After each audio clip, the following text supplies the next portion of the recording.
আসসালামু আলাইকুম বন্ধুরা, কেমন আছেন সবাই?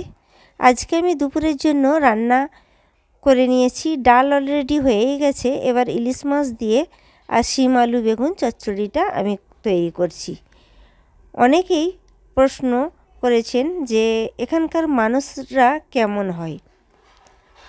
এখানকার মানুষরা মন খুবই সহজ সরল প্রকৃতির এবং উদারতা ও সহানুভূতিশীল।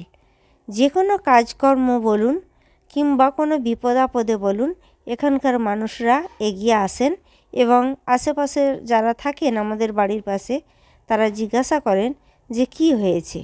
কোনো যদি প্রবলেম হয়ে থাকে সঙ্গে সঙ্গে সাহায্যের জন্য এগিয়ে আসেন। এখানকার মানুষরা মনের দিক দিয়ে খুবই সহজ সরল প্রকৃতির এবং আমাদেরকে তো এখানকার মানুষদেরকে খুবই ভালো লাগে। নিশ্চয়ই আপনারা প্রশ্নের জবাবটা পেয়েই গেছেন। আশা করছি আমার ভিডিও আপনাদেরকে ভালোই লাগবে। আর ভালো লাগলে একটা শেয়ার অবশ্যই করে দেবেন আর কমেন্টে অবশ্যই জানাবেন কেমন লাগছে আমার ভিডিও।